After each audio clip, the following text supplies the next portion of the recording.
पहला पत्रस तीसरा अध्याय के 18 से लेकर 22 तक के पदों में एक ही बात पूरे नए नियम में इस बात को कहा गया है, जिसके बारे में पत्रस उल्लेख करता है कि प्रभु यीशु मसीह शुक्रवार के दिन मारा गया और गाड़ा गया। उसके बाद सुसमाचार हमें बताते हैं कि सीधा पुनरुत्थान के दिन वो प्रकट हुआ। अब ये तो मानवीय क्या बोलते हैं जिज्ञासा है कि भाई इसके बीच में क्या है ना, जैसे कि मतलब बाकी सब समझ में आ गया है, बस ये एक चीज जो बोला नहीं गया वो समझ में नहीं आया, बस ये साफ हो जाए बाकी तो पूरा हमारे लिए साफ, बाकी तो सब आता है, बस केवल ये जहाँ पे शांत है इसका थोड़ी आवाज बाहर निकाल ले तो फिर हमारी समझ पूरी हो जाएगी। ठीक है, तो नए नियम में आप आज की रात या शुक्रवार की रात से लेकर रविवार के सुबह तक के बारे में कुछ भी नहीं देखते, कहीं नहीं कहा गया है, केवल पत्रस कहता है। ठीक है, तो हमें समझना है जब हम एक क्लास के तौर पे जा रहा, प्रचार के तौर पे नहीं है, ठीक है, क्योंकि ये मैं समझाना चाह रहा हूँ, आपके ऊपर ठोक करके बिठा के जाने की कोशिश नहीं कर रहा हूँ। तो एक टीचर के तौर पे जैसे आप मुझे PhD के क्लास में पढ़ाते हुए या एक MTH वाले की क्लास में पढ़ाते हुए दिखेंगे, लगभग वैसा ही एक रूप मेरा दिखेगा, इतना ही है कि थोड़ा लेवल नीचे आ करके विश्वासियों के लेवल पे मैं बातचीत करूँगा, लेकिन जो भी कुछ उस क्लास में हम लोग आर्ग्यूमेंट्स के तौर पे यूज़ करते हैं उसको मैं आपको, तो मेरा उद्देश्य आज इतना ही है कि इस पद को मैं आपके सामने संतरे को खोल के रखूँ, उसमें से आप कौन सा दाना लेके खाना चाहेंगे, कितना आपको हजम होगा वो आपके ऊपर निर्भर करेगा। मेरा काम है संतरा खोल के रखना। ठीक है, पहला पत्रस के अंदर में जब हम पढ़ते हैं, केवल पत्रस ही इस बात को कहता है और कोई नहीं कहता। यहाँ तक कि प्रेरितों का काम आप पढ़ के देखो, वहां पर भी कोई भी, चाहे पत्रस हो चाहे पौलुस हो, कभी भी प्रचार में कहीं पर भी इस बात का उल्लेख नहीं करते जो यहाँ पे पत्रस करता है। तो फिर हमें ये समझना है, सबसे पहले व्याख्या जब आप किसी वचन का करते हैं, सबसे पहला प्रश्न होता है, जब आप बिल्कुल यूनिक बात को, खास बात को एक ही बार कहा जाता है, बार बार दोहराया नहीं जाता, तो आप कहते हैं तो फिर ये विशेष तौर पर यहीं पर ही इसी व्यक्ति के द्वारा क्यों कहा गया है। तो आप क्या करते हैं, व्याख्या सही कर, व्याख्या के लिए आप उसके संदर्भ और उसके उद्देश्य को समझने की कोशिश करते हैं, है ना, है? अगर कवि ने कुछ बात को कहा, एक ही जगह कहा है, तो आप क्या करते हैं, उसके आशय को, उसके अलंकार को व्याख्या करते हैं, है ना, और व्याख्या करके संदर्भ के अनुसार आप क्या करते हैं, उसके तात्पर्य को समझाते हैं। ये तो स्कूल में सीखते हैं हम लोग, हैं, लट लट करी मन मत मधुकर मादक मधुई पिए कहे, तो फिर स्त्री की कल्पना करते हुए, है ना, उसके बालों की लटों की कल्पना करते हुए कवि उसको बड़े अच्छी तरीके से समझा रहा है कि मानो जैसे मधु इकट्ठा किया जा रहा है, उस प्रकार से उसके बालों को सुसज्जित किया गया। जो भी है व्याख्या, कहाँ पर, संदर्भ में। उसने भाषा कौन सी इस्तेमाल करी है, तुलनात्मक भाषा। ठीक है, तुलनात्मक भाषा का इस्तेमाल किया गया, या चिन्हों का इस्तेमाल किया है, लेकिन वो चिन्ह के तौर पे कह रहा है, या हमारी भाषा में दृष्टांत के तौर पे कह रहा है, तो भी वो कहना कुछ और चाह रहा है। सही है? आप चल रहे हैं, क्लास चल रहा है आज रात के समय, ठीक है? तो इतना समझ गए? बिल्कुल क्या कह रहा है, वो चिन्हात्मक भाषा या दृष्टांत जैसी भाषा का इस्तेमाल कर रहा है, लेकिन वो कह रहा है कुछ और बात। मतलब आप आशय को ढूंढते हैं, ये किस बात, इसका तात्पर्य क्या है, इतना समझ गए? अब यहाँ पे पहले जब हम समझने की कोशिश करते हैं तो हम पूछेंगे, अगर पत्रस इस बात को कहता है और केवल पत्रस कहता है, तो क्यों कहता है, किस संदर्भ में कहता है? अब इसके संदर्भ को समझने के लिए हम इस पत्री में भी देख सकते हैं और ऐतिहासिक संदर्भ भी देख सकते हैं। पॉलुस पढ़ा के आजकल पत्रस बोलता होगा, पॉलुस होता, दाऊद बोलने के लिए पॉलुस बोल देता हूँ, तो जाकर गलती से कोई पॉलुस बोला बीच में, पत्रस समझ लेना। ठीक है, यहां पर पत्रस लगभग AD 65 के आसपास, क्योंकि 66-67 में पत्रस शहीद हो चुका था, पॉलुस भी लगभग उसी समय शहीद हुआ था। तो उससे पहले कारावास में रहते वक्त जब उसे जेल में बंद कर दिया बंदी गृह में, तब वो क्या करता है, उस पत्री को लिखता है। तो लगभग एडी 64-65 के समय के आसपास लिखा। अब एडी 64 और 65 कैसा समय था, जब मानव इतिहास के सबसे क्रूर राजाओं में से एक, जिसको नीरो कहा जाता है, नीरो सम्राट जब रोम का सम्राट था और उसके दुष्काल में लिखी हुई एक पत्री है। अब इस समय की क्या बात है, साम्राज्य भर ये नीति तो नहीं थी कि मसीहों को सताया जाए क्योंकि वे मसीह हैं, ये नीति पॉलिसी वाइज नहीं था, लेकिन नीरो ने अपने राजनीतिक उद्देश्यों के लिए मसीहों को बलि का बकरा बनाया था। उसने क्या किया, जब उसको रोम को नए नगर के रूप में बनाना चाहता था, तो एडी 64 में उसने क्या किया, रोम नगर में ही उसने आग लगा दिया झुग्गी झोपड़ियों में, और पूरा नगर रातों रात जल के आधा नगर नष्ट हो गया। अब अगले दिन सुबह लोगों के बीच में सुर्खियां फैली कि ये काम नीरो सम्राट के द्वारा ही किया गया है। तो नीरो डर गया कि अब राजनीतिक बवाल विद्रोह होने वाला। तो नीरो सम्राट ने तुरंत तक क्या किया, उसने एक धर्म और राजनीति का मिश्रण की राजनीति खेली, और उसने तुरंत कहा, अच्छा ऐसा नहीं है, बोले कि देखो तुम्हारे बीच में कुछ ऐसे लोग रहते हैं जो रोमी देवी देवताओं का अनुकरण नहीं करते, उसका पूजा पाठ नहीं करते, उसकी बातों पर नहीं मानते, और ऐसा करने के कारण अब उन देवी देवताओं का प्रकोप तुम्हारे ऊपर में आया है कि वो क्या करे, उसने देवी देवता के प्रकोप के कारण तुम्हारे घरों को उसने क्या किया, जला दिया।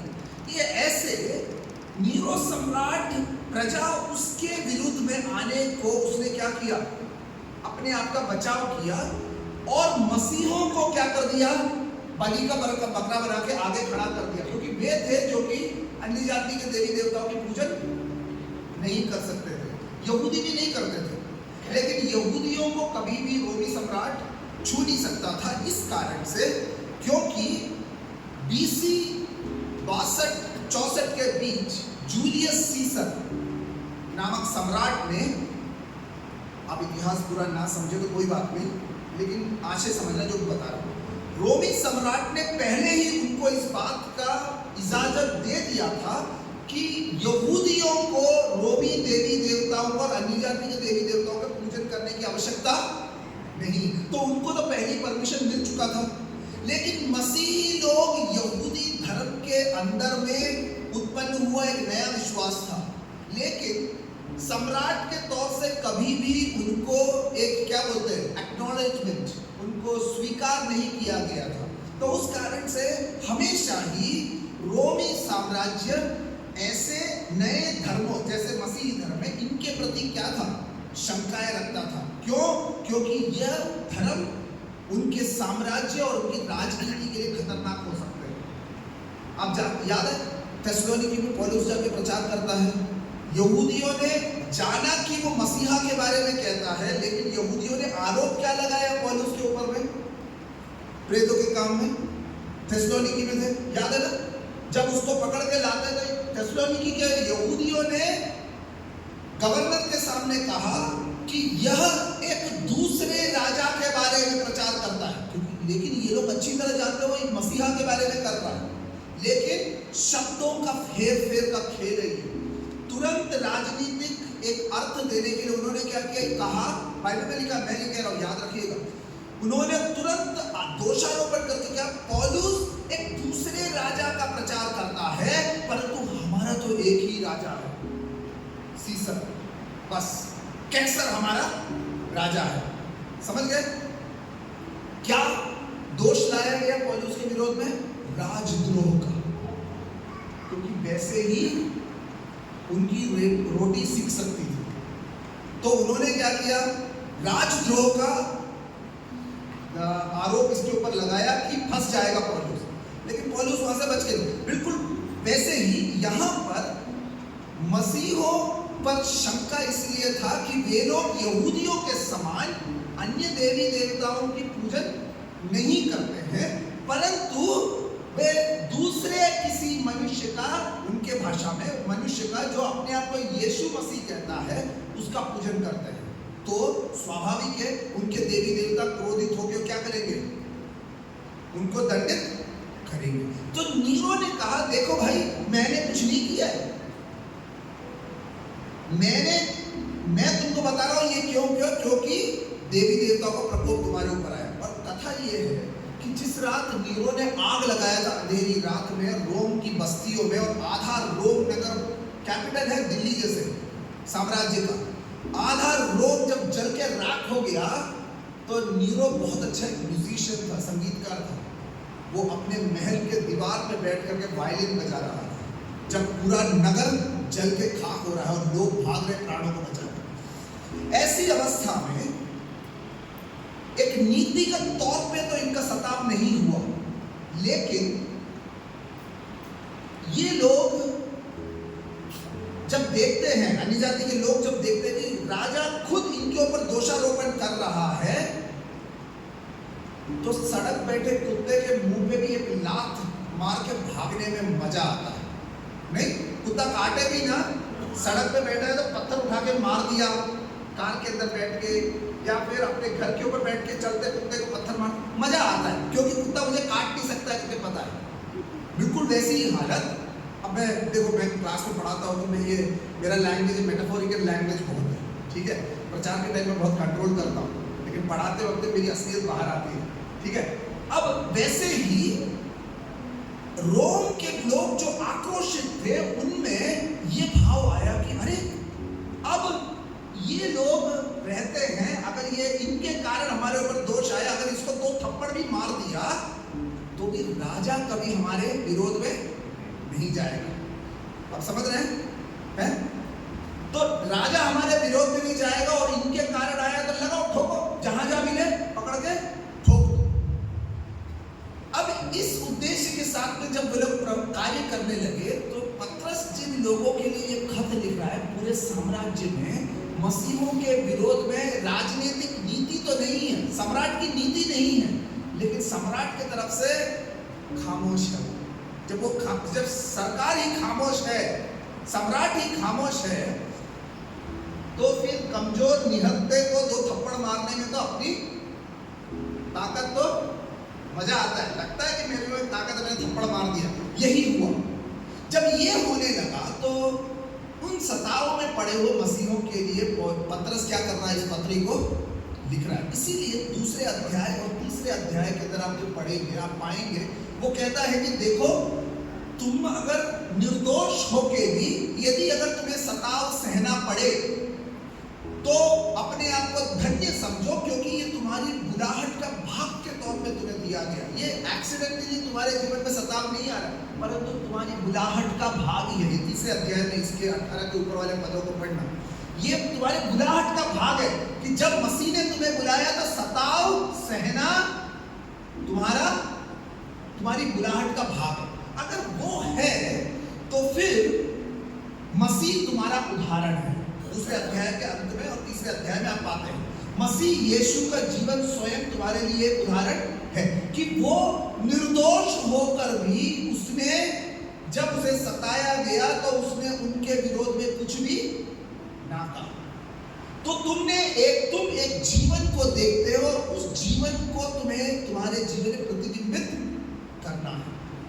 लेकिन ऐसे सताव में पड़े हुए लोगों के मन में एक प्रश्न है, भाई हमारा अंत क्या होगा? हमारा अंत क्या? ठीक है, हम सताव सहेंगे, लेकिन यीशु मसीह के समान सताव सह के अगर हमें मरना भी पड़े मसीह के, तो ठीक है, लेकिन इसका अंत क्या होगा? क्या हमारे सताव सह के मरने से क्या ये कहानी समाप्त हो जाएगी, या इसका कुछ और मायना, इसका कोई और क्या बोलते हैं, इसका कोई और भाग है जो हम नहीं समझ पा रहे? समझ में आ रहा है? अब इस चीज को समझाने के लिए पतरस उनसे कहता है, 18वें पद में आए, 18वें पद में वो कहता है, 3 का 18, वो कहता है इसलिए कि मसीह ने भी अर्थात धर्मियों के लिए अधर्मियों के लिए धर्मी ने, मतलब मसीह के बारे में कह रहा है ना, वो कौन है? वो धर्मी है पर अधर्मियों के लिए, ठीक है, पापों के कारण एक बार दुख उठाया। देखो तुम्हारे सामने तुम्हारे प्रभु का उदाहरण है कि उसने धर्मी होते वक्त भी अधर्मियों के लिए क्या किया? दुख उठाया। और उस दुख को जब उठाया वो तुम्हारे लिए दृश्य उदाहरण है। मतलब पहले दूसरे अध्याय में पढ़ेंगे तो तुम्हारे जीवन में जितना भी दुष्टता था मसीह में आने से पहले, उसमें विश्वास करने के द्वारा तुम उद्धार पाए हो। अब तुम उन सारी मलिनताओं से बचाए गए हो। मैं 20वें पद में आऊंगा तो उसको समझाऊंगा थोड़ा और। तुम्हारी उन मलिनताओं से तुम्हें क्या किया है? शुद्ध किया गया है। और अब तुम्हारे अंदर एक ऐसा विवेक दिया है कि तुम जीवित परमेश्वर मसीह यीशु के द्वारा उसके प्रति अपनी वफादारी को बयान की और अपनी वफादारी की गवाही को तुम देते हो। जब ऐसा है तो तुम्हें क्या करना है? तुम्हें मसीह के उदाहरण को देखना है। तो मसीह यहाँ पे पूर्ण रूप से उदाहरण के तौर पे लिया गया है। यहाँ पे एक डॉक्ट्रिन सिखाने के बजाय, ठीक है, यीशु मसीह को उदाहरण के तौर पे लेके समझाया जा रहा है। अब हम एक एक बात को लेकर ध्यान से देखेंगे। 18वें पद में वो कहता है, उसके बाद में वो शरीर के भाव से तो घात किया गया पर आत्मा के भाव से जिलाया गया। अब यहां पर है सबसे पहला मुद्दा हमें समझने के लिए, क्या इसका क्या अर्थ है ये कहना। ये तो पहला भाग तो हमारे लिए स्पष्ट है, वह शरीर के भाव से घात किया गया। वो तो हमें पता है ना, शारीरिक रूप से वो क्या हो गया? शुक्रवार का दिन क्रूस पर मारा गया। लेकिन जब पतरस कहता है पर आत्मा के भाव से जिलाया गया, अब इस भाग का अर्थ क्या है? इस भाग का अर्थ क्या है? इसमें 2-3 प्रकार से इसकी व्याख्या हो सकती है, लेकिन मैं आपको 2-3 तरीके बताऊंगा। उसमें से सबसे उत्तम उदाहरण तरीका क्या है ये भी बताऊंगा। एक तरीका, यूनानी भाषा में जब आप इसे पढ़ते हैं तो आप यह समझ सकते हैं कि वो क्या है? यीशु मसीह शारीरिक रूप से तो मर गया और उसकी आत्मा को जीवित कर दिया गया। आत्मिक तो आत्मा में वो क्या था? शरीर मरा तो भी आत्मा में वो जीवित था। दूसरी बात हम ये कह सकते हैं तो अच्छा, पहले वाले में जब आप कह रहे हैं कि वो शरीर से मारा गया और आत्मा से में के भाव से जिलाया गया, तो आपको कल्पना ये करना होगा कि आत्मा का भी मृत्यु की दशा थी जहां पर उसको जीवित किया गया है। जिलाया किसको जाता है? मरे हुए, लेकिन आत्मा मरती नहीं, राइट? तो वो पहला वाला possibility rejected. Second possibility, Greek भाषा में, यूनानी भाषा में जिसमें लिखा गया है, मैं चाहे तो ग्रीक आपको पढ़ के सुना सकता हूँ, तो फायदा कुछ होगा नहीं, ठीक है, लेकिन विश्वास करिएगा पूरी ईमानदारी से बोल रहा हूँ, ऐसे मनगढ़ंत नहीं बोल रहा हूँ, ठीक है। दूसरा, यूनानी भाषा में जो वहां पे लिखा गया उसका दूसरा अर्थ है कि आत्मा के द्वारा जिलाया गया। ये भी एक संभावना है। Resurrected, raised by the Spirit, made alive by the Spirit। वो by समझ रहे हैं आप? के द्वारा, ये दूसरी संभावना है। ग्रीक भाषा में वैसे भी अनुवाद हो सकता है, लेकिन वह भी हम नहीं मान सकते के द्वारा, क्योंकि यहां पर फिर हम आत्मा को, पवित्र आत्मा को एजेंट के रूप में बता रहे हैं जो कि जिलाता है, लेकिन आधारभूत कल्पना उसमें यही है कि आत्मा मरा है। प्रभु यीशु मसीह जब मरा है तो आत्मा ने उसे जीवित किया है। वो भी हमें बाइबल के अन्य भागों के साथ में तुलनात्मक रूप से नहीं होता है कि पवित्र आत्मा उसको जिलाया, समझ आ रहा है? क्योंकि जिलाया गया हमेशा पिता के लिए कहा गया है। पिता ने, आत्मा, त्रिएक परमेश्वर एक साथ है, लेकिन हमेशा जिलाए जाने का कर्ता, उस वाक्य में कर्ता कौन है? पिता है।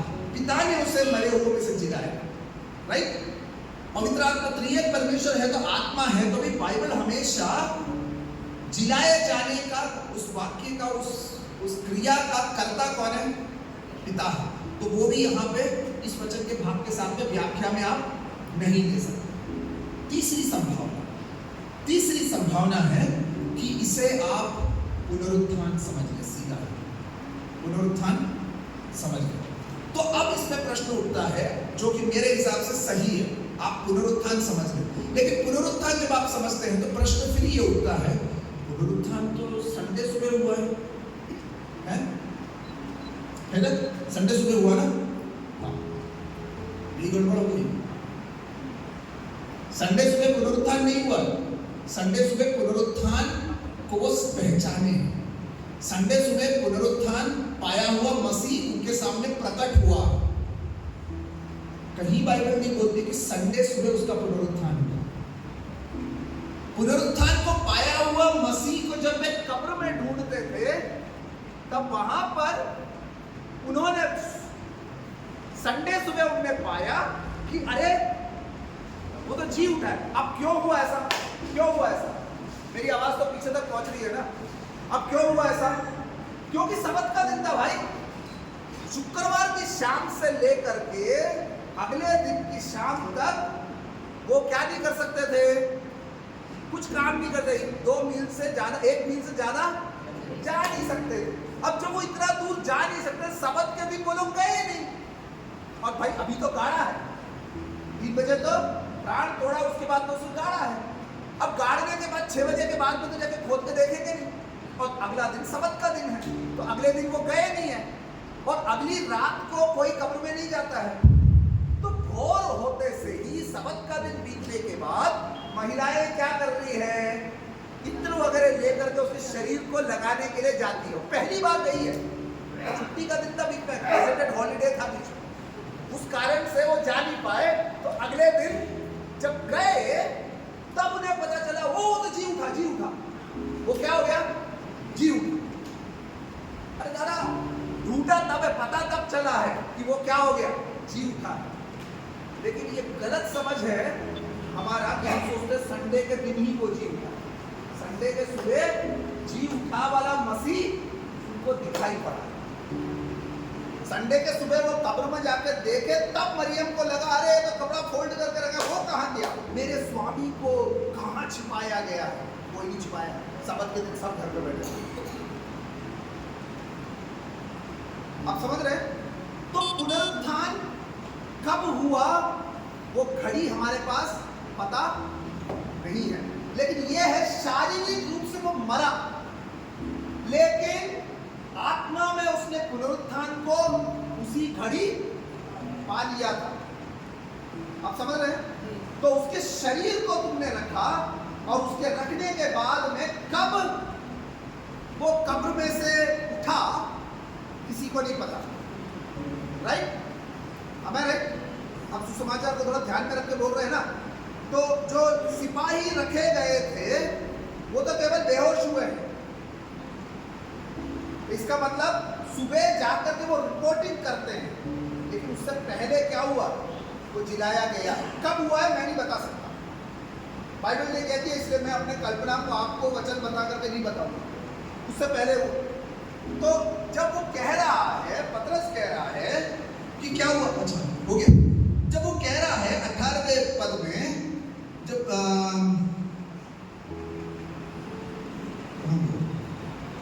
हाँ, वह शरीर के भाव से तो घात किया गया पर आत्मा के भाव से जिलाया गया। मतलब उसका पुनरुत्थान हो चुका था।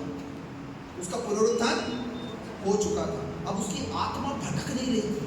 जैसे किसी ने एक बार कहा कि 3 दिन तक यहूदी विश्वास के अनुसार यीशु मसीह की आत्मा भटक रही थी और 3 दिन के बाद वो शरीर में आके वापस घुस गया।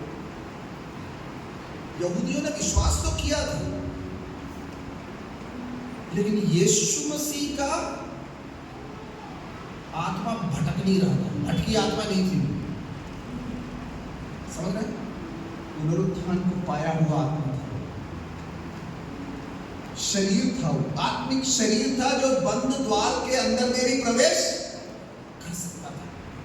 अब ये पुनरुत्थान को पाया हुआ मसीह, आत्मा नहीं, यीशु मसीह की आत्मा नहीं, प्लीज ये याद रखना।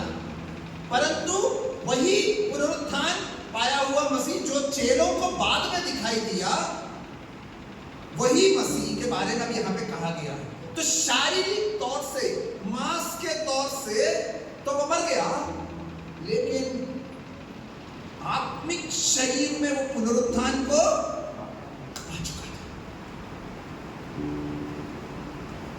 आत्मा ने जाके प्रचार नहीं किया, याद रख लेना, अंडरलाइन कर लो इस चीज को। यीशु मसीह की आत्मा ने जाके प्रचार नहीं किया है। ये गजब की बात है एक्चुअली। ये अच्छे अच्छे विश्वासी लोग भी कलीसियाओं के ये तो कहते हैं यीशु मसीह ने जाके प्रचार किया, और उसके बाद ये भी कहते हैं कि उसने पुनरुत्थान रविवार के दिन सुबह पाया। तो कौन सा यीशु मसीह था? बेचारे आत्मा शब्द बोलते नहीं है, क्योंकि पादरी साहब ने कभी बोला नहीं, इसलिए उनको वर्ड मिला नहीं, लेकिन दिमाग में यही है, क्योंकि पुनरुत्थान तो संडे पाया, तो उससे पहले कौन सा यीशु मसीह था? आप समझ रहे हैं? कई चीजों को हम समझते नहीं है, तो भी हम शब्दों के भाव से क्या करते हैं, उसको कवर कर लेते हैं। लेकिन मैं थोड़ा खरोच करके आपको दिखा रहा हूँ, पूरा डिटेल में जाके बताऊंगा, मुद्दे भी इसमें से बताऊंगा मैं। तो 3 अनुवाद के 3 तरीके हैं, उसमें से मैंने बोला सबसे उत्तम रहेगा समझना कि पुनरुत्थान को उसने पा लिया था। अब पुनरुत्थान को पाया है तो आत्मा नहीं है, परंतु जिस प्रकार के पुनरुत्थान के पाए हुए मसीह को आप पढ़ते हैं सुसमाचार में, वो मसीह जी उठा था। ठीक है?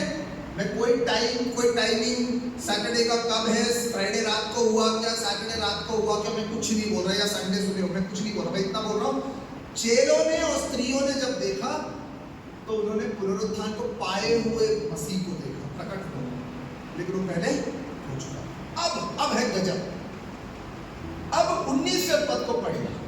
ये चीज किसी ने नहीं कहा, पतरस कहता है। वो कहता है उसी में उसने जाकर कैदी आत्माओं को भी प्रचार किया। अब यहां पे ध्यान रखना, पहली बात, आत्माओं को जब कहा गया है तो कई समय पे हम लोग सोचते हैं मनुष्यों, मरे हुओं को उसने क्या किया, जाकर के सुसमाचार बताया है। ये बोलते हैं ना हम लोग, मरे हुओं को जाकर सुसमाचार बताया बोलते हैं ना। लेकिन बाइबल में पूरे नए नियम में कहीं पर भी ओरिजिनल भाषा में, यूनानी भाषा में आत्मा शब्द मनुष्य के लिए इस्तेमाल नहीं किया गया। आत्मा शब्द हमेशा प्रिंसिपैलिटीज एंड पावर्स के लिए इस्तेमाल किया गया, जो शक्तियां हैं उनके लिए इस्तेमाल किया गया, मनुष्य के लिए कभी नहीं किया गया। पूरे नए नियम में आप देखो, कहीं पर भी आत्मा बोल करके मनुष्य का संबोधन नहीं किया गया। तो फिर ये क्या है, और ये कैदी आत्माएं कौन है? अब इनकी पहचान हो रही है? तो फिर मैं लौट कर आऊंगा 19 पे, आगे वाले पद को देखेंगे, फिर लौट कर आएंगे 20वें पद को देखें। जिन्होंने उस बीते समय में आज्ञा ना मानी, आत्माएं रखिएगा, उन्होंने क्या करी, आज्ञाएं नहीं मानी। अब ये कौन है? देखो, जब आप बाइबल पढ़ते हैं ना, तो मैं हमेशा बोलता हूँ, बाइबल से प्रश्न पूछो, अपना उत्तर मत दो, बाइबल आपको उत्तर देगा। ठीक है? थोड़ा छानबीन करना पड़ेगा, थोड़ा समय लगता है, पढ़ना लिखना सीखना थोड़ा समय लगता है।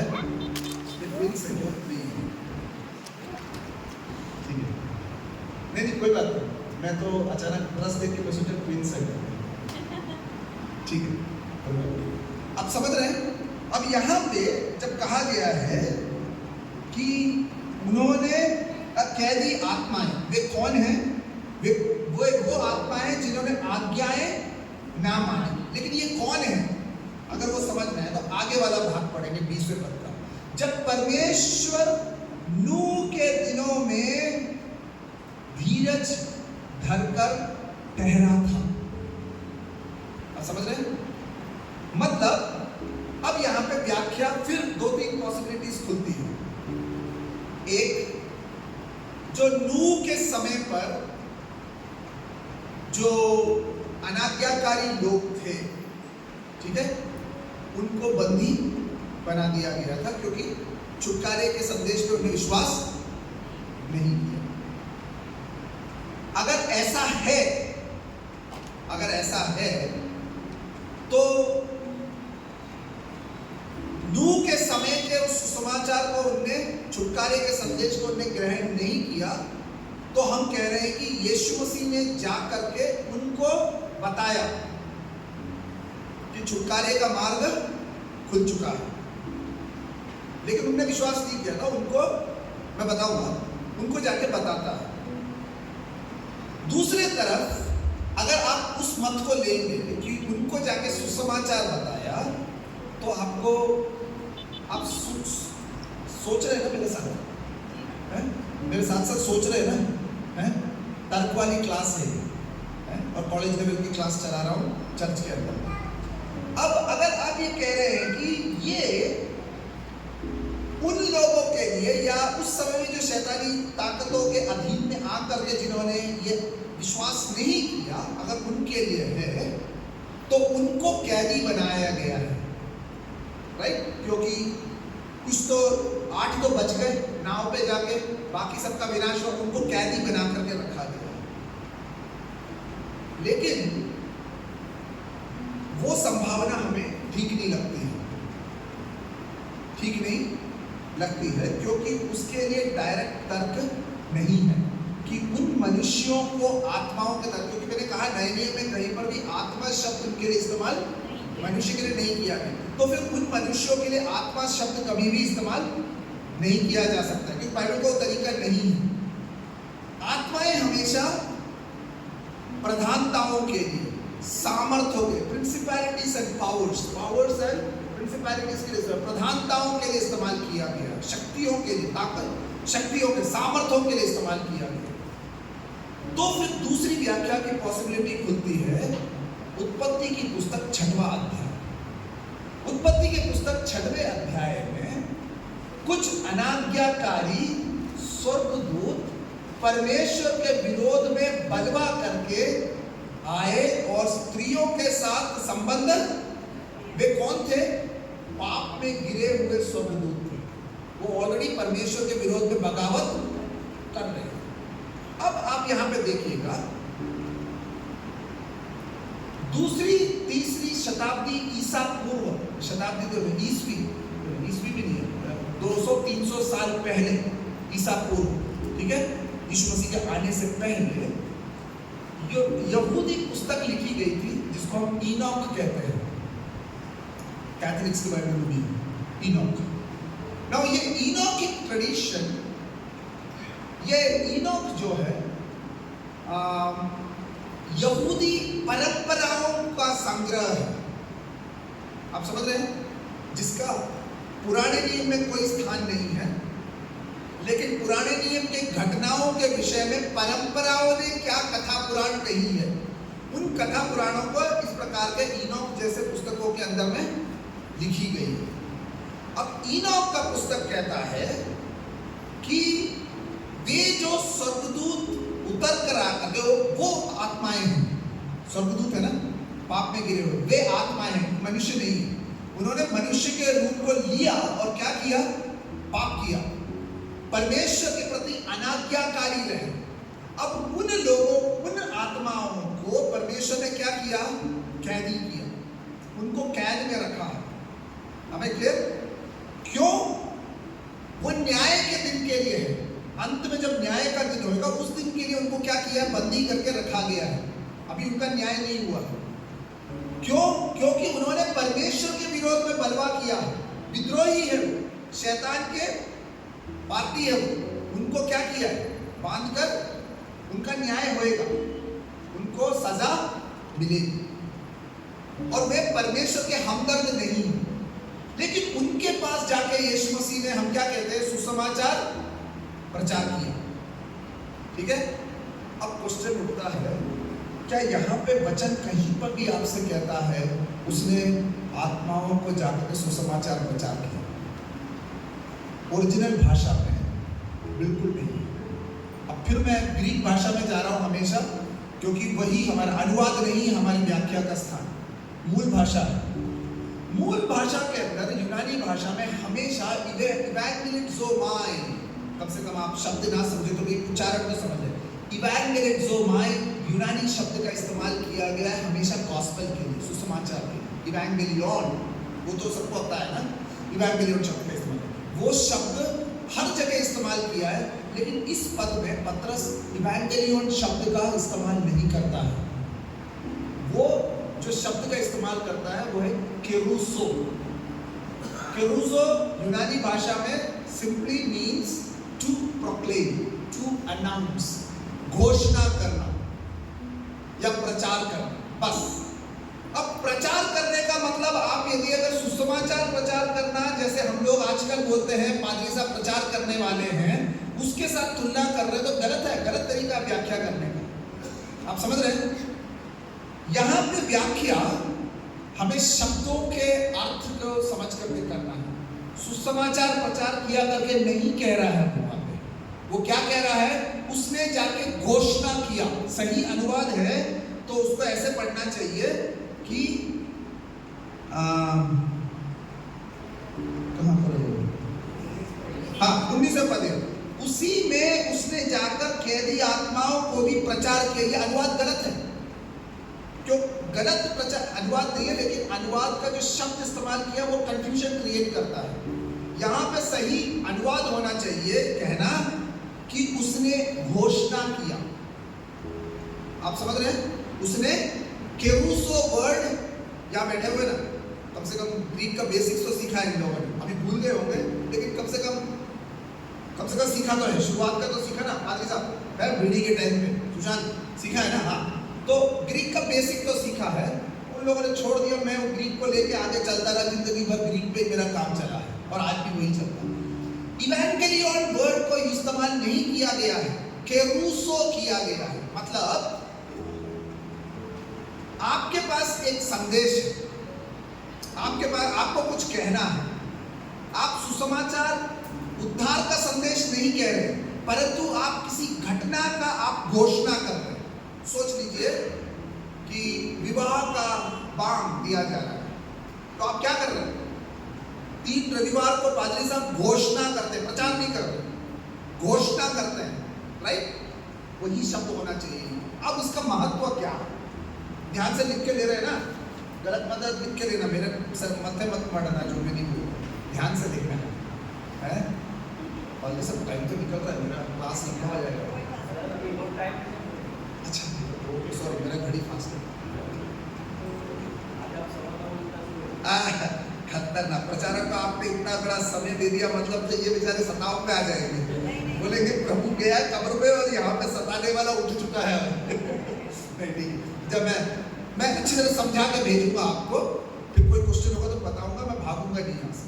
जो बोलूंगा उसका मैं पूरी जिम्मेदारी से खड़े होकर समझा के जाऊंगा। अब आप उसको माने ना माने वो बात अलग है, ठीक है? ठीक, मैं ये भी आपको बताऊंगा, ये प्रचार का और ये नरक वगैरह का कांड का शुरुआत कहाँ से हुआ है, वो भी मैं समझाऊंगा आपको। यहाँ पे वचन में नहीं दिख रहा है ना, वचन में लिखा है कि वो नरक में गया करके, हैं?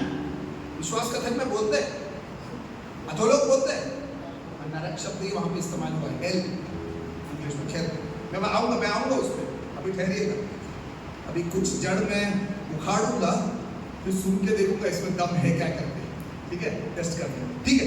यहाँ पे क्या लिखा है 19 पद है, उसी में मतलब पुनरुत्थान को पाए अवस्था में, उसी में पुनरुत्थित मसीह ने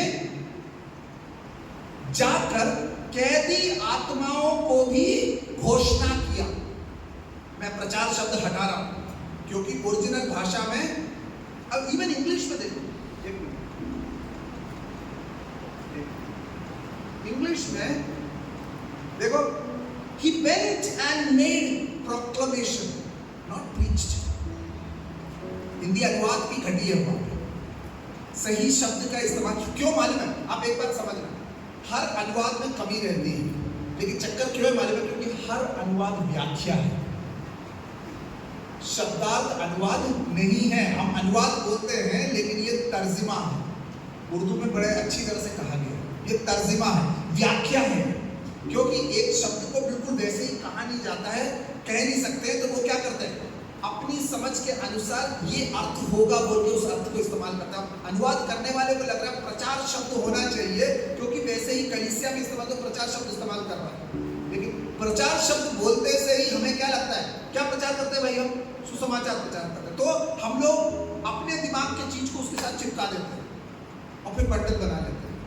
लेकिन यूनानी भाषा में प्रचार नहीं, घोषणा किया। इंग्लिश में कहता है मेड प्रोक्लेमेशन। तो मैंने बताया विवाह के 3 सप्ताह में बांग देना मुर्गे का बांग देने के समान है। मुर्गा प्रचार नहीं करता है, सुबह बांग देता है, अनाउंसमेंट करता है कि सूर्योदय हो गया है, जागो सोने वाले। अनाउंसमेंट है, मुर्गा अनाउंस कर रहा है सूर्योदय। इसीलिए विवाह का बांग देते हैं, प्रचार नहीं करते।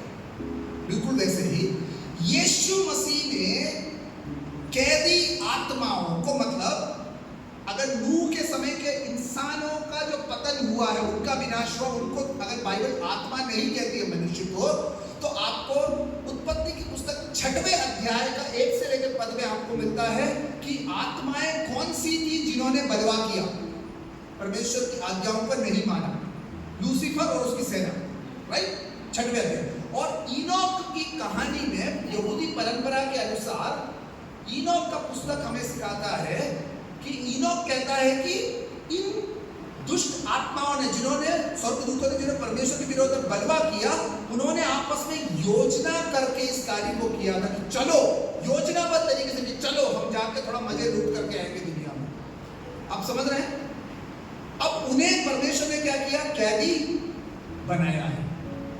उन्हें परमेश्वर ने कैदी बनाया है। अब उन्हें जब कैदी बनाया है तो प्रभु यीशु मसीह ने उनके पास जाके घोषणा किया। अब ये लोग कहां थे? अब इनको कैदी बना के कहां रखा गया है? हम जानते हैं नरक भूमि के अंदर तो नहीं है, लेकिन हम फिर भी नीचे जाएंगे बोलते हैं। नरक बोलते से दिमाग नीचे, स्वर्ग मतलब ऊपर है। लेकिन हमको पता है ऊपर और नीचे, विज्ञान के अनुसार हम अच्छी तरह जानते हैं कि ऊपर नीचे वाला सिद्धांत भूमंडल के विषय पर नहीं चलता।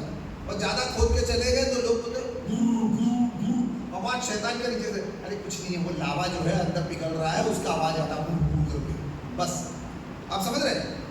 नरक यथार्थ है, सत्य है, लेकिन हम जैसे स्वर्ग ऊपर, पृथ्वी बीच में और नरक नीचे है कहते हैं, वो समझ प्राचीन समय में लोगों को, जिनको वैज्ञानिक समझ नहीं थी, उनके समझ की भाषा में कहा गया। लेकिन यहाँ पे कभी भी पतरस नहीं कहता है कि वो नीचे उतर के गया। अब मैं आपको, मैं जल्दी से आने से पहले मैं वो क्या क्रीड है ना, विश्वास वचन का मैं जल्दी से डाउनलोड करके लाया ताकि मैं आपको बता सकूं। आपकी कलीसिया हो चाहे मेरी कलीसिया हो, हम सब दूसरे कलीसियाओं का नहीं, कम से कम मेनोनाइट और पेंटिकॉस्टल चर्च के अंदर एक खासियत है, हम दोनों जो है प्रेरितों के विश्वास वचन का पालन करते हैं, राइट? आप भी पढ़ते हैं, हम भी।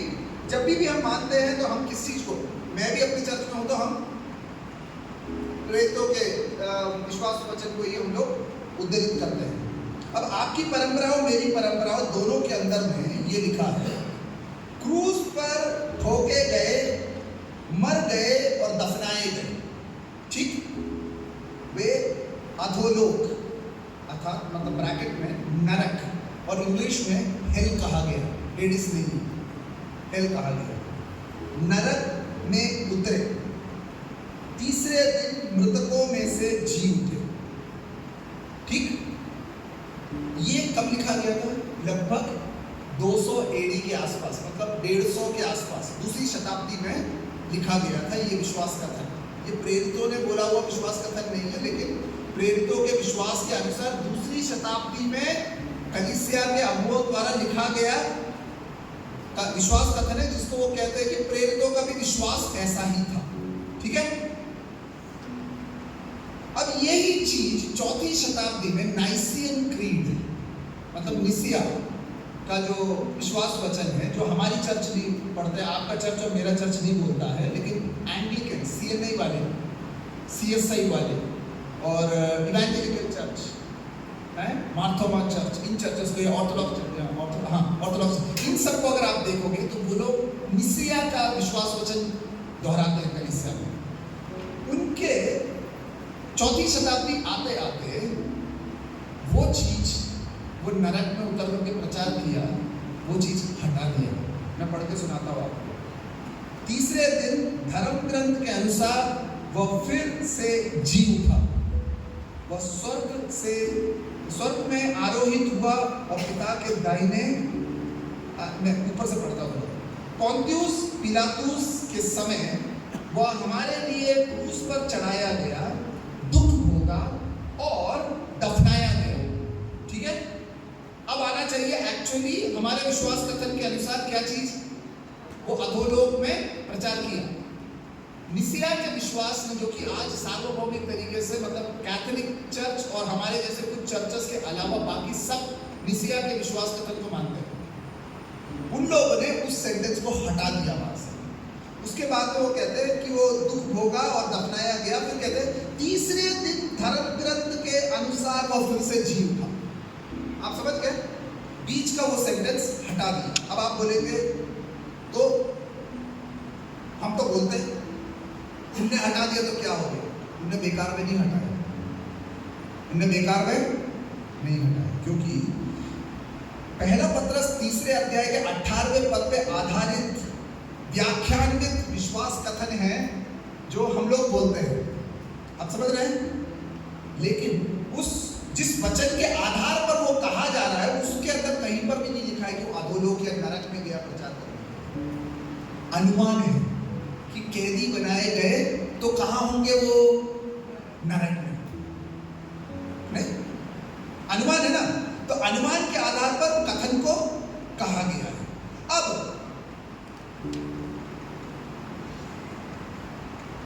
वहां पर जो शब्द है, जो बाइबल के अंदर आप देखते हैं, एक व्यक्ति जब मरता है तो वो कहां जाता है, ये बड़ा एक चिंता का विषय है हर किसी के लिए, खास तौर से जब किसी कोई गुजर जाता है तो उसका, मैं जिंदगी भर पौलुस की पत्री पढ़ाने वालों में नया नया को प्रोफेसर हूँ, लेकिन मेरे दिमाग में कभी इतनी ज्यादा क्वेश्चन नहीं उठे। जब मेरे पापा का डेथ हुआ बोल के 2014 में जब मुझे संदेश आया और मैं देहरादून से दिल्ली ट्रेन में गया और दिल्ली से फ्लाइट में मैं केरला तक गया जहाँ पे मेरे पापा थे, पूरा समय पुनरुत्थान की शिक्षा के ऊपर मेरा दिमाग चल रहा था। तब इनमें से कई चीजें मेरे दिमाग में उठने लगा। मैं पढ़ा रहा था तब तक, लेकिन व्यक्तिगत रूप से मृत्यु मेरे परिवार में मैंने अनुभव नहीं किया था। मेरे बचपन में दादाजी वगैरह से गुजर गए थे तो वो कोई मुझे असर नहीं किया। बढ़ने के बाद सबसे पहली बार मैंने मौत अपने परिवार में देखा, मेरे पिता के मृत्यु में। तब था नुकसान, मौत का आघात क्या होता है, क्योंकि देखो अनुभव होने लगा। तो विश्वास संबंधित प्रश्न मेरे अंदर उठने लगे, पिताजी पापा कहाँ गए हैं? विश्वास के अनुसार कहीं तो गए हैं। इफिसियों की पत्री 6वें अध्याय को अगर आप पढ़ के देखना बाद में जाकर के, वहां पे आत्माओं के विषय में जब कहा गया है तो वो कहते हैं कि स्वर्गलोक पिता के सन्मुख रहते हैं। ठीक है, यहां तक कि अय्यूब का पुस्तक आप पढ़ के देखो तो वहां पर भी शैतान जाकर के दोषारोपण करता है, राइट? आत्माएं वहां पर है। तो यहूदी मत के अनुसार आत्माएं परमेश्वर की उपस्थिति में है, तो क्या वो स्वर्ग में है? नहीं। उसके लिए है जो अक्सर तौर पे यहूदी लोगों ने शिओल कहा, शिओल, ठीक है, जिसको इंग्लिश में हम लोग पैराडाइज कह देते हैं। पैराडाइज, पैराडाइज या शिओल क्या है? नरक नहीं है। पैराडाइज से शिओल वो स्थान है जहां पर एक व्यक्ति विश्वास के अनुसार, हमने कोई ढूंढ करके वो कमरा ढूंढ के नहीं निकाला है कि वेटिंग रूम, लेकिन वेटिंग रूम है विश्वास के अनुसार कि जो व्यक्ति मरता है, हर व्यक्ति न्याय के दिन के लिए वहां जाके क्या करता है? इंतजार करता है। रेलवे स्टेशन का वेटिंग रूम जैसे वहां जाके इंतजार करता है। ठीक है, अब वहां पर दुष्ट आत्माओं को कुछ को क्या किया गया है? तो यहूदी विश्वास के अनुसार दो भाग है, एक में धर्मी लोग रहते हैं और दूसरे भाग में दुष्ट लोगों को। और वहां पर दुष्ट आत्माओं को क्या किया है? जो बगावत किए उनको कैदी बना के रखा गया है। अब वो जमीन के नीचे मत सोचो, कोई भी स्थान है काल्पनिक है, ठीक है, वहां पे रखा गया है यहूदी विश्वास के अनुसार। अगर ऐसा है तो पतरस क्या कहना चाह रहा है? यहूदी परंपरा को जो यहाँ पे उद्धृत करके वो क्या कहना चाह रहा है कि यीशु मसीह नरक में नहीं गया है। आप समझ रहे हैं? अधोलोक जो हम कह रहे हैं, लेकिन यीशु मसीह एक ऐसे स्थान में गया, पुनरुत्थान को पाया हुआ यीशु मसीह ऐसे स्थान में गया जहां पे अच्छे और बुरे सब प्रकार के लोगों की आत्मा विश्राम करती है न्याय के दिन के लिए। करेक्ट? तो मेरे को लगा मेरे पिताजी अपना जीवन जिए, और आज के डेट पे अगर आप मेरे से पूछोगे कहाँ है, तो मैं आप विश्वास के अनुसार मैं कहूंगा कि वे न्याय के दिन के लिए क्या कर रहे हैं? इंतजार में ठहरे हुए हैं। समझ गए? अब जब वो वहां पे ठहरे हुए हैं तो यीशु मसीह ने सुसमाचार प्रचार नहीं किया है, क्योंकि वचन नहीं कह रहा है। प्रचार शब्द को लेके हम लोग सुसमाचार प्रचार सोच लेते हैं, लेकिन यीशु मसीह ने घोषणा किया। अब प्रश्न उठता है, घोषणा क्या किया है? काय बात की घोषणा करी? उसने घोषणा उन दुष्ट आत्माएं जो परमेश्वर के विरोध में बगावत करके मानव जाति को पाप में फंसाने का लूसीफर की सेना जो कार्य कर रही थी, उनके सामने उसने जाके घोषणा किया। उनके पश्चाताप के लिए उद्धार का संदेश नहीं प्रचार किया, लेकिन उसने घोषणा किया कि मृत्यु जो मनुष्य का अंतिम शत्रु है, उसे परास्त कर मनुष्य का पुत्र मरे हुओं में से जी उठा है। मृत्यु के उस फाटक को उसने क्या किया है? तोड़ दिया। छुटकारे का जो घोषणा, जो उसने क्रूस पर जो जय को हासिल किया शुक्रवार के दिन, उस सुसमाचार को मन परिवर्तन या पश्चाताप के लिए दुष्ट आत्माओं के पास जाके नहीं कह रहा है वो। देखो, जीवन एक है। मरने से पहले प्रभु को उद्धारकर्ता स्वीकार कर लो, तो स्वामी मान के जीवन को अगर सही कर लिया तो मौका है। उसके बाद मरने के बाद में आप जाके डेली दुआ करते रहो, कुछ नहीं होगा। वचन के अनुसार कुछ नहीं होने वाला। आप याद कर सकते हैं अपने मृत माता पिता को, अंकल को, या किसी को भी जिनसे आप बहुत प्यार, आप याद कर सकते हैं, उनकी यादगार आपके मन में, लेकिन आप कभी भी प्रार्थना करके उनको छुटकारे का काम नहीं कर सकते हैं। ये गलत शिक्षा थी जो मसीही इतिहास में रोमन कैथोलिक कलीसिया से लेकर अन्य कलीसियों में फैली, कि मरे हुओं के लिए प्रार्थना करना। कोरिन्थियों की पत्री पढ़ के देखना, कोरिन्थियों की पत्री में पौलुस स्पष्ट कह रहा है, मरे हुओं के लिए तो प्रार्थना नहीं कर सकते हो। कोरिन्थ के विश्वासियों की गलती वो थी। 15वें अध्याय में वो कहता है कि मरे हुओं के लिए तुम प्रार्थना नहीं कर सकते हो। वो जिए हैं, वो एक दिन उठेंगे न्याय के दिन के लिए। कहां से उठेंगे? वेटिंग रूम से, शियोल से। आप समझ रहे हैं? वहां पे कुछ को बंदी बनाया है, कुछ को आशीष। अच्छा, वो दृष्टांत याद है आपको? वो दृष्टांत याद है आपको? जब अब्राहम की गोदी में लाजरस बैठा है और वो दुष्ट स्वामी देख करके कहता, मुझे एक मौका दे दे, मैं जाके बोल दूं। कहां है? नरक में नहीं है, वो शियोल में, वेटिंग में है। वो जानता मेरी तो कहानी खत्म है, कम से कम मैं जाके दूसरों को बताऊं। आप समझ में आ रहा है? आपको शियोल का आइडिया समझ में आ रहा है? नरक के साथ कनेक्ट मत करिएगा। अब ये चीज जब सेट हो गया है, तो यीशु मसीह ने इन उत्पत्ति 6वें अध्याय के जो दुष्ट स्वर्गदूत जो आके दुष्टात्माएं जिन्होंने पाप फैलाने का कार्य किया या पाप किया, परमेश्वर के विरुद्ध बगावत किया स्वर्ग से लेकर के, उनको मन पश्चाताप का सुसमाचार जो आपको और मुझे दिया गया वो नहीं प्रचार किया है।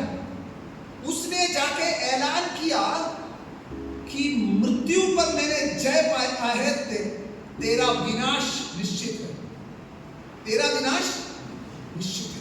घोषणा है, सुसमाचार का संदेश प्रचार नहीं है। समझ गए? बिल्कुल स्पष्ट समझना। सुसमाचार प्रचार आप कभी भी मरे हुए के लिए नहीं कर सकते। अगर आप कर रहे हैं तो वचन के विपरीत करते हैं।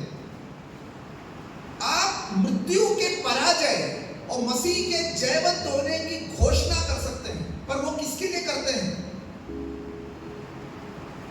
जो आत्माएं जो इसके विरोध में। तो प्रभु यीशु मसीह ने क्या किया? वो किया।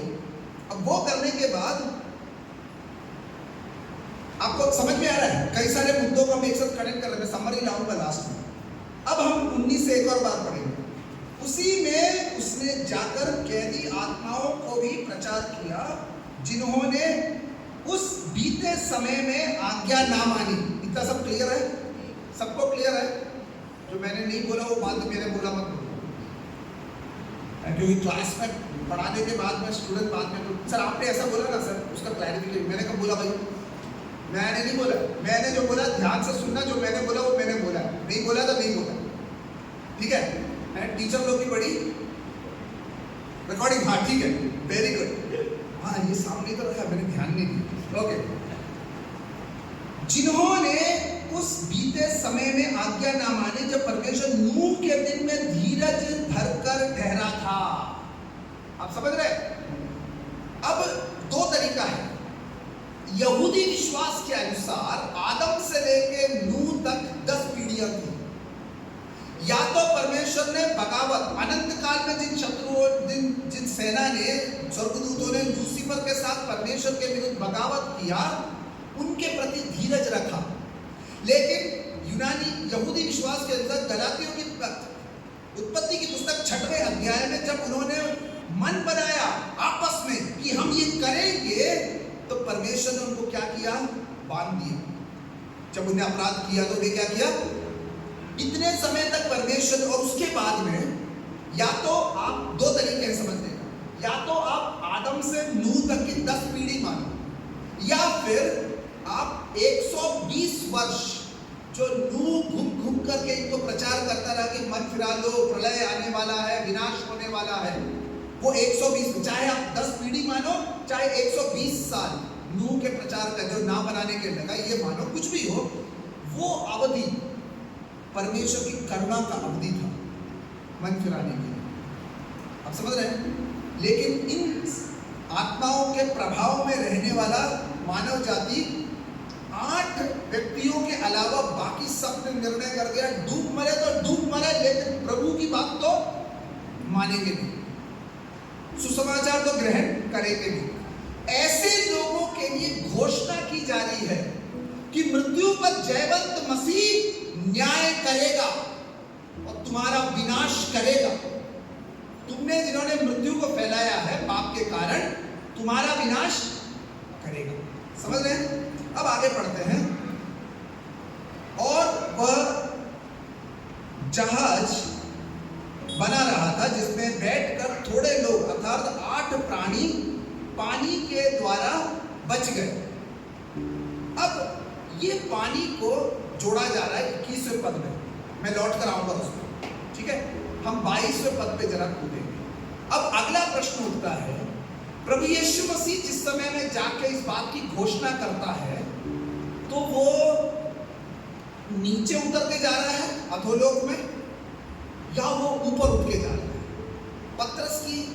पतरस का खास इंटरेस्ट क्या है? पतरस का खास इंटरेस्ट क्या है? 22वें पद को पढ़ना।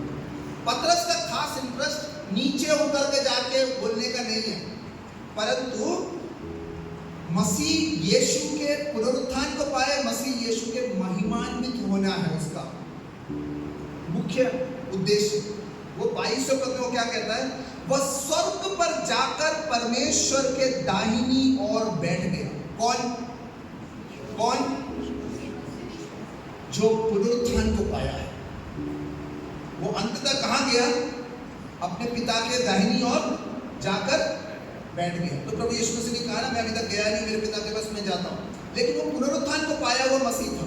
उसने घोषणा किया किसके लिए? कैद में पड़ी आत्माओं के लिए। और उसने घोषणा किया, सुसमाचार नहीं बांटा, घोषणा किया उसकी जय का और न्याय का। और वो क्या कर रहा है? उसके बाद जब वो स्वर्गारोहण करता है, जो कि वचन के अनुसार है, दोनों विश्वासों में हमने पढ़ा, वह स्वर्ग पर जाकर परमेश्वर की दाहिनी ओर बैठ गया। अब इसका फल क्या हुआ? अब क्या बताना चाह रहा है पतरस? क्या सिखाना चाह रहा है अपने विश्वासियों को? कि जब प्रभु यीशु मसीह स्वर्गारोहण किया और जब पिता के पास लौट कर चला गया, जब गलील के लोगों ने देखा और बादलों में उठा लिया गया, वो ऊंचे पर अपने पिता के दाहिने ओर गया, तो क्या है? वो स्वर्ग और अधिकारी और सामर्थी उसके अधीन किए गए। प्रभु यीशु मसीह पुनरुत्थान को संडे सुबह नहीं पाया, लेकिन उससे पहले उसने पुनरुत्थान के उसको पा लिया, वो प्रकट संडे सुबह को। लेकिन पुनरुत्थान को पाया हुआ मसीह यीशु क्या किया, वो जाकर के ऐलान किया स्वर्गलोक में उसका प्रभुत्व है, मानव जाति के बीच में वो अपना प्रभुत्व साबित कर चुका है, मरा है और अब वो प्रकट होने वाला है। लेकिन वचन के अनुसार वो यहां तक कि ऐसे स्थान जो अदृश्य स्थान है, आत्माओं का स्थान, वहां तक जाकर के अपनी जय की घोषणा करके आया है। मतलब संसार का ऐसा कोई इलाका, ऐसा कोई स्थान, ऐसा कोई बात छिपा नहीं है अब जो इस सत्य को ना पहचाना हो कि यीशु मसीह मृत्यु को हरा चुका है। हमें करेक्ट है? तो यहां तक कि जो बलवा करने वाले आत्माएं, जिनने कभी सोचा नहीं था कि परमेश्वर उनके द्वारा पुत्र को मारने की योजना जो वो बनाकर सोचे कि मार दिया तो शैतान सोचा कि हम तो जीत गए, उनको भी जाके बताता है कि बेटा गलती हो गई, चाल उल्टी पड़ गई, चाल उल्टी पड़ गई। जहां तू हराने के लिए देखा था उसने तो जय का डंका वही बजा दिया, और वो जाके कह रहा है, ऐलान कर रहा है, उल्टी पड़ गई भाई। जो गड्ढा खोदा था, गड्ढे में मैंने खंभा गाड़ दिया, अब वो बन पड़े तो उखाड़ लो। क्या उखाड़ सकता है? कुछ नहीं। आप समझ रहे हैं? इसके द्वारा प्रभु यीशु मसीह, पतरस क्या बताना चाह रहा है? देखो, तुम सताव और पीड़ा और कष्टों में से होके जाते हो, वैसे ही मसीह यीशु कष्टों में से होके गया। लेकिन मृत्यु तुम्हारा अंत नहीं है। नीरो की तलवार और आग में मशाल के तरह जल के खाक होना तुम्हारा अंत नहीं है, परंतु जैसे पुत्र मृत्यु के ऊपर में जय का ऐलान करके उसने सारे लोकों में, दृश्य अदृश्य हर लोक में उसने अपने प्रभुत्व को साबित कर दिया है। उसने सबको क्या किया है? अपने अधीन कर दिया है। अब कोई सामर्थ, कोई शक्ति, वो बलवा करने वाली शक्ति भी इंडिपेंडेंट नहीं है, इसके अधीन है, इसके सामर्थ के अधीन है। लेकिन परमेश्वर ने उसको बांध के रखा है आज भी, केवल इसलिए कि जब न्याय का दिन होएगा, जब वो भेड़ और बकरी को अलग करेगा, जब वो दुष्ट को भक्तों से, उसके बच्चों से अलग करेगा, एक को वो आशीष के लिए स्वर्ग में अपने संग प्रवेश कराएगा, तो दूसरे को वो अनंत काल के विनाश की आज्ञा देगा, दंड देगा। ये उसका सर्वोपरि अधिकारी होने का चिन्ह है। तो शुक्रवार और शनिवार की रात को या दिन में या संडे के 5 बजे से आधा घंटा पहले भी यीशु मसीह ने क्या किया? सारे भूमंडल को, सारे प्रचंड को, दृश्य अदृश्य लोगों को अपने अधीन लाया और ऐलान कर दिया कि अब अंतिम शत्रु का भी सर कुचल दिया गया है, मृत्यु का भी सर कुचल दिया है, और अब सर्वे सर्वा केवल प्रभु यीशु मसीह है, उसके अलावा और कोई नहीं। सर्वे सर्वा, इसीलिए ही ध्यान दीजिएगा प्रकाशित वाक्य की पुस्तक में, इसीलिए ही ये जो जी उठा, सर्वे सर्वा बना, वो प्रकाशित वाक्य की पुस्तक में यहूदा का सिंह और परमेश्वर का मेमना है, और वही उन मोहरों को खोलने के योग्य है, और वही अंततः अपने राज्य की स्थापना करेगा। और हर कोई जो उसके विरुद्ध बगावत करते हैं, अंततः उनका नाश करने के बाद वो अपने मसीहा के उस राज्य की स्थापना, नए यरूशलेम, नए आकाश और नई पृथ्वी की स्थापना करेगा। लेकिन आज वो सर्वे सर्वा है, उसके अधिकार के परे दृश्य अदृश्य संसार का कुछ भी नहीं है। सब कुछ उसके अधीन में है। अगर ऐसा है तो पतरस किसके लिए कह रहा है? अपने विश्वास के लिए कह रहा है। मैं अंतिम भाग में आ रहा हूं, इसलिए आपको थोड़ा एक्साइटमेंट रखना, मैं अभी खत्म करूंगा।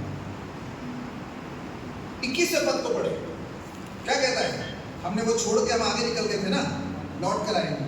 21वें पद में वो कहता है, याद रखना नूह के बारे में उसने कहा है ना। अब इसकी उसी पानी का दृष्टांत भी, अंडरलाइन कर लेना, दृष्टांत भी, तो नूह के समय को दृष्टांत के तौर पे इस्तेमाल कर रहा है, बपतिस्मा के साथ कंपेयर करने के लिए, तुलना करने के लिए। ठीक है, तुलनात्मक भाषा है, अर्थात बपतिस्मा यीशु मसीह के जीतने के द्वारा अब तुम्हें बचाता है। अब यहां पर एक चीज, क्या बपतिस्मा के द्वारा हम बचाए जाते हैं कि बचाए हुए बपतिस्मा लेते हैं? हाँ, वेरी गुड। मेनोनाइट चर्च के विश्वासियों ने बिल्कुल सही कहा। ये गलत है कई सारे विश्वासों में, कई समुदायों में, मसीह समुदाय के शिशु को इसीलिए बपतिस्मा देते हैं कि उसका प्राण का नाश ना हो, वो स्वर्ग में जाए। बपतिस्मा लेने से कोई स्वर्ग में नहीं जाएगा। जो स्वर्ग में जाने का निर्णय करके उसको अपना प्रभु और उद्धारकर्ता स्वीकार करके उसके वचन के अनुसार चलता है, वो बपतिस्मा लेता है। इसीलिए पादी साहब ने बपतिस्मा प्रभु को चलाते वक्त में कहा, बड़े सरल शब्दों में कहा, जिन्होंने बपतिस्मा लिया है। उन्होंने ज्यादा कहा नहीं, मैं होता तो थोड़ा और ज्यादा कहता। बपतिस्मा जिन्होंने लिया और वचन के अनुसार जीते हैं, वही प्रभु भोज में हाथ बढ़ाने के योग्य है। बपतिस्मा लिए बोलते तुम योग्य नहीं हो प्रभु भोज में भाग लेने के लिए। अगर मैं मेनोनाइट चर्च के विश्वास के साथ गलत हूं तो मुझे माफ कर देना, लेकिन मुझे लग रहा है मैं गलत नहीं हूं। हमारा और तुम्हारा आपका विश्वास बहुत करीब है, और आपसे ही हमारा उद्भव हुआ था, वो भी मैं अपने चर्च वालों को बोलता हूँ। थोड़ा सा हम लोग दौड़ के आगे निकल गए कुछ चीज़ों में है, लेकिन हमारा जड़ तो यही पड़ा हुआ है। ठीक है, तो बपतिस्मा के द्वारा हमारा उद्धार नहीं होता है, परंतु जिन्होंने उसे प्रभु और उद्धारकर्ता स्वीकार किया और कहा कि प्रभु मैं तेरे संग चलूंगा तेरे वचन के अनुसार, वो प्रायोगिक रूप से अंतर की गवाही को प्रकट रूप से लोगों के सामने पानी में डुबकी देके कहता है कि मैं शरीर की अभिलाषाओं के लिए मरकर दफन होकर पुनरुत्थान के जीवन के लिए मैं जी उठता हूं। अब आप जो इस बपतिस्मा के दिग्दर्शी है, आपको गवाह बना करके मैं बपतिस्मा देने वाला पास्टर साहब के सामने खड़े होके गवाही दे रहा हूं। बपतिस्मा क्या है? गवाही है। जो मेरे हृदय के अंदर परिवर्तन हुआ, जो आप नहीं देखते हैं, देख नहीं सकते हैं, उस बात को चिन्हात्मक तरीके से मैं एक रस्म के द्वारा आपके सामने दिखाता हूं कि मैं पुराने मनुष्यत्व के लिए, शरीर की अभिलाषाओं के लिए, इसके लिए, छोटे भाई के लिए मैं मर गया, दफन हो गया और पुनरुत्थान के जीवन के लिए मैं जी उठा। समझ रहे हैं? पास्टर साहब, मैं जब सुन रहा था मुझे लगा पास्टर साहब अगर एक सेंटेंस और बोलते तो मैं और खुश होता, लेकिन उनके उसके अंदर में सब कुछ समायोजित था। समझने वाले के लिए इशारा काफी था। क्या था? जो बपतिस्मा लेके वचन के अनुसार जीते हैं, वो क्या करें? प्रभु भोज में हाथ बढ़ाए। क्यों? क्योंकि जो वचन बपतिस्मा लेता है, वचन के अनुसार चलता है, वो मसीह के शरीर के योग्य जीवन को जीता है। बपतिस्मा लेके मन घड़त तरीके से अगर जीना है तो काहे का शरीर भाई? उन्होंने पब्लिक में झूठ बोल दिया, दिल में झूठ बोलने की जगह पब्लिक में झूठ बोल दिया। तेरा जीवन तो वही है, तू पानी के ऊपर आया ही कहाँ? पीछे से तैराकी मार के अभी डैम के अंदर घूम रहा है, पता नहीं मगरमच्छ के पेट में है कहाँ पर है, लेकिन एक देर मछली थूकेगी बाहर। ज्यादा आप समझ रहे हैं? पानी के ऊपर आने के ऐलान को अगर आपने अपने जीवन से किया है तो जीवन उस तरीके से शरीर में इस देह में जीना है और वही मेज पर भागी हो। कुरिन्थियों की पत्री को थोड़ा गहन रूप से पढ़ के देखना। वो कहता है कि जो योग्य रूप से उसमें हाथ नहीं बढ़ाते हैं वे अपने ऊपर दंड लाते हैं। अब इसका ये मतलब नहीं कि तुरंत मर गए ना, वो नहीं है वहां पे अर्थ। वो अपने ऊपर विनाश को लाते हैं आज और अनंत काल में। क्यों? क्योंकि तुम अपराधी पादरी के अगेंस्ट में नहीं, तुम अपराधी किसी और के अगेंस्ट में नहीं, तुम अपराधी मसीह के देह के विपरीत हो। यानी मसीह के विरोध में तुम अपराध करते हो जब अयोग्य तरीके से तुम प्रभु गोद में हाथ। तो बपतिस्मा क्या है? बपतिस्मा के द्वारा तुम्हें उद्धार है ना, खत्म कर रहा हूं मैं। अर्थात बपतिस्मा यीशु मसीह के जी उठने के द्वारा जीवन उद्धार कहाँ है? बपतिस्मा में नहीं, मसीह यीशु के जी उठने के द्वारा मरे हुओं में से जिलाए जाने का जो संदेश का वो घोषणा करता है उसके द्वारा अब तुम्हें बचाता है। प्रभु तुम्हें कैसे बचाता है? मरे हुओं के अंदर बैठे रह करके नहीं है, मरे हुओं में से जो वो पुनरुत्थान को पाता है वो घोषणा करता है, वहां पे तुम्हें क्या करता है? तुम्हें बचाता है। बपतिस्मा नहीं बचाएगा, यीशु मसीह का पुनरुत्थान ही बचाएगा, उसकी मृत्यु और उसका पुनरुत्थान ही बचाएगा। अंत में क्या कहता है? परंतु शुद्ध आदमी, इससे शरीर के मैल को दूर करने का अर्थ नहीं है। पतरस अच्छी तरह जानता है, जन्म भर जो नहीं नहाते हैं वो बपतिस्मा के दिन कम से कम एक बार तो नहा लेते हैं। सप्ताह भर नहीं नहाए तो कम से कम तो अच्छी तरह से बाहर निकल करके पूछ लिया क्या है, बदबू सब दूर हो जाए। वो तो बाथरूम में भी कर सकते हैं, या छलांग लगा लेना नदी में, वो भी हो जाए, तालाब में कर लेना, लेकिन बपतिस्मा वो नहीं है। पतरस कह रहा है ओ भाई तेरे शरीर का मैल साफ करने का टाइम नहीं है। मैं सच्ची में बता रहा हूँ, एक बार मैंने देखा काम के लोग हैं साबुन वाबुन सब लेकर आए बपतिस्मा, लेकिन पानी में डुबकी मारने के बाद आदत क्या है?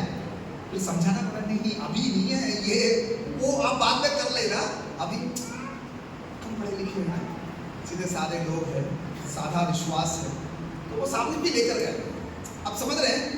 पतरस कह रहा है कि ये मैल को दूर करने का अर्थ नहीं है बपतिस्मा का, परंतु क्या है? ध्यान दीजिएगा, परंतु शुद्ध विवेक से परमेश्वर के वश में हो जाने का अर्थ है। ध्यान दीजिएगा उस एक्सप्रेशन पे, शुद्ध विवेक अर्थात मन। समझ रहे हैं? हमारा विवेक क्या होता है? हमारा मन शुद्ध होता है। क्यों? क्योंकि अब पवित्र परमेश्वर और प्रभु यीशु मसीह को अपना उद्धारकर्ता और अपना स्वामी अंगीकार करके बपतिस्मा लिया है, तो अब हमारा विवेक हमारी चाल चलन और षड्यंत्र के हिसाब से नहीं, परंतु उसके स्वभाव के अनुसार चलता है। अगर वैसा चलना है तो हमारी वफादारी के बारे में वो कह रहा है। हमारा मन किससे अफिलिएटेड है, किससे जुड़ा हुआ है? मसीह यीशु से। शुद्ध विवेक से परमेश्वर के वश में हो जाने का अर्थ है। समझ गए? बपतिस्मा क्या है?